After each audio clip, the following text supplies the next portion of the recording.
Bata, isa ka rin ba sa kanila? Isa ka rin ba sa mga nag-iisip at nagsasabi na kaya lang naman ako naging successful sa buhay ay dahil nagpunta ako sa bansang Estados Unidos? Isa ka ba sa kanila? Kung oo, anong masasabi ko?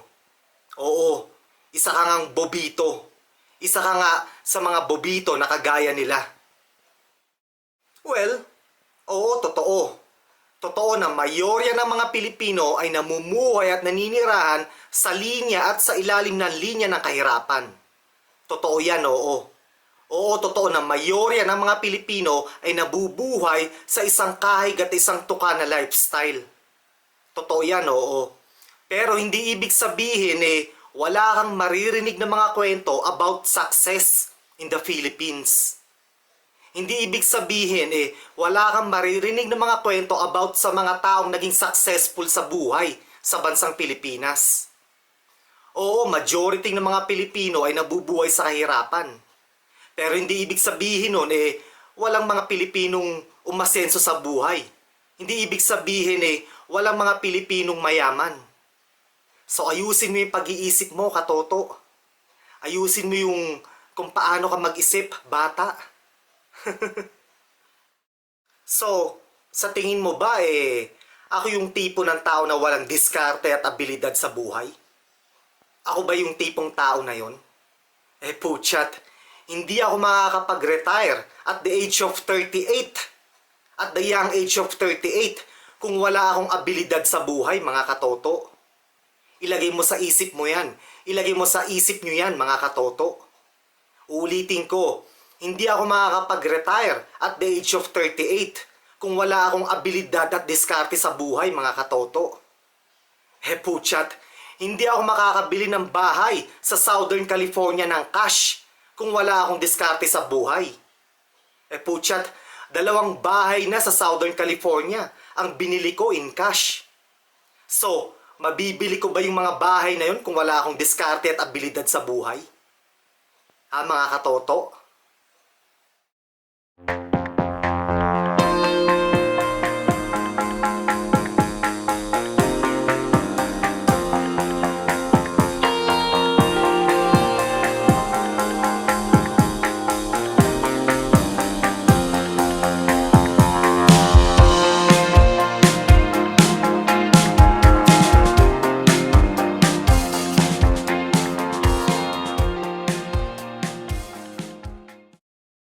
Hindi ako magkakaroon ng sarili kong negosyo sa Southern California, mga katoto, kung wala akong diskarte at abilidad sa buhay. Putsyat, ang dami nating mga kababayang Pilipino ang nagkatrabaho dahil sa negosyo ko Ang dami nating mga kababayang Pilipino ang natulungan ko at nabigyan ng trabaho dahil sa negosyo ko sa Southern California. So ako ba yung tipo ng tao na walang abilidad at diskarte sa buhay? Ako ba yun, mga katoto? So ngayon, mga katoto, usaping ano naman tayo about sa mga Pilipino na nagpunta at naninirahan sa bansang Amerika. So ito ang tanong ko sa inyo, no? Ang ibig sabihin ba na kapag may isang Pilipino na nagpunta sa bansang Amerika, automatic na siya ay magiging successful at mayaman sa buhay? Ano? Totoo ba? Tama ba yan? So, ang mga kababayang nating Pilipino na nagpunta sa bansang Amerika, lahat ba sila ay successful sa buhay sa bansang Amerika? Ha? Tanong ko yan sa iyo, mga katoto. Tanong ko yan sa inyo, mga katoto. Putsyat, ang dami kong kilalang mga Pilipino sa bansang Amerika na isang kahig at isang tuka. Ang dami kong kilalang mga kababayan nating Pilipino sa bansang Amerika na namumuhay sa utang. Marami sa kanila baon sa utang. Putsyat, mga ilang Pilipino na rin ang nakilala ko sa bansang Amerika na homeless yung housekeeper nga namin / nanny ng mga anak ko, homeless. Isang Pilipinang homeless, oo. Homeless, natutulog siya sa mga lansangan sa downtown LA. So ang ginawa ko inampon ko siya at binigyan ko ng trabaho. Ginawa kong housekeeper at nanny ng mga anak namin. Homeless siya, oo, homeless. Dati nga may finotoshoot ako na Pilipina. I think she was 22 or 23 at that time. Homeless siya. Nagtatrabaho siya sa Starbucks as a barista pero homeless siya. Wala siyang sariling tirahan. Aha. Finotoshoot ko siya. Motorcycle photoshoot. Uulitin ko, homeless siya. So ayun mga katoto. Marami tayong mga kababayang Pilipino sa bansang Amerika ang namumuhay sa isang kahig at isang tukang lifestyle. Marami tayong mga kababayang Pilipino ang mahirap sa bansang Amerika. Marami sa kanila baon sa utang at meron sa kanila mga homeless.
Puchat, ang dami kong kilalang mga Pilipino sa bansang Amerika, walang ipon.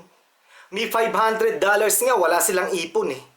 Ako nga ilang beses nang inutangan eh. $300 nga, inuutang pa sa akin eh.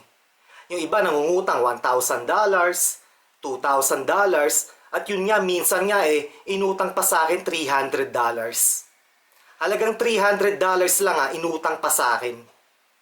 So ang punto ko mga katoto, marami tayong mga kababayang Pilipino sa bansang Amerika ang walang kaipon-ipon.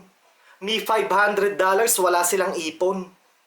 So ang punto ko hindi porkit nagpunta ka sa bansang Amerika, automatic magiging successful ka sa buhay at yayaman ka. Maling pag-iisip yan mga katoto.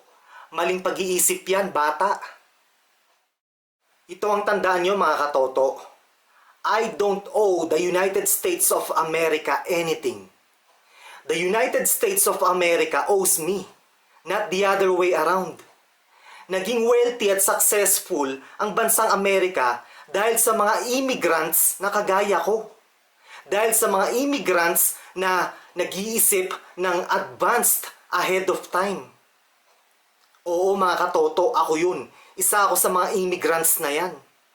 Kasi ako mga katoto, I always think in advanced. I always think out of the box, outside the box. Naging successful ako sa buhay, naging successful ako sa bansang Amerika dahil sa aking ingenuity, abilidad sa buhay, sipag, tiyaga, at oo dahil matalino ko. Aha. Yun ang mga dahilan kung bakit naging successful ako sa bansang Amerika. Hindi dahil nagpunta ako ng bansang Amerika. Okay?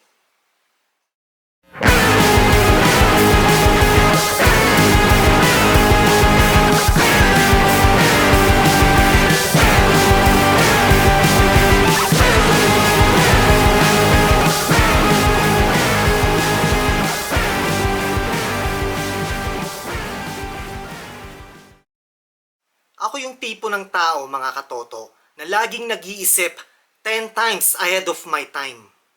Ako yung tipo na tao na yun. Putsyat, Ang dami kong kilalang Pilipino sa bansang Amerika, asa o umaasa sa gobyerno. Marami sa kanila naka-EBT, naka-file ng unemployment, tapos yun nga, nakaasa sa tulong ng gobyerno. Hindi ako yung tipo ng tao na yun, mga katoto.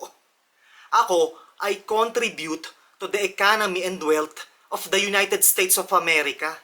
Hindi ako umaasa sa gobyerno, mga katoto. Tsaka isa pa, I'm a huge taxpayer.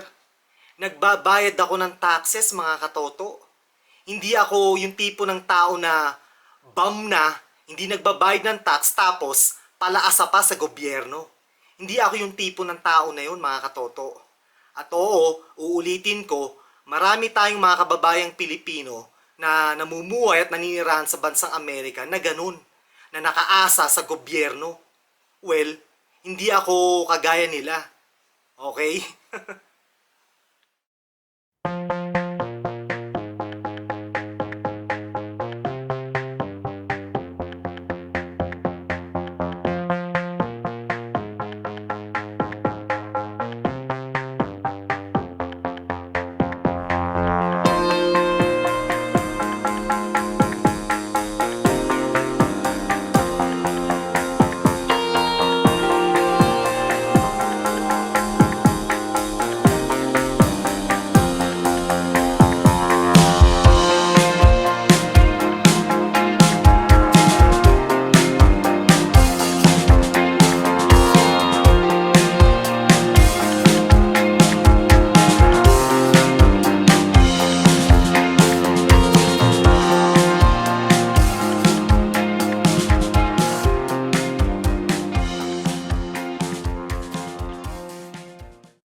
So ulitin ko, mga katoto, I became successful in life because of my ingenuity, because of my skills, yung abilidad ko sa buhay, yung pagiging matyaga, masipag, and I always think out of the box, mga katoto.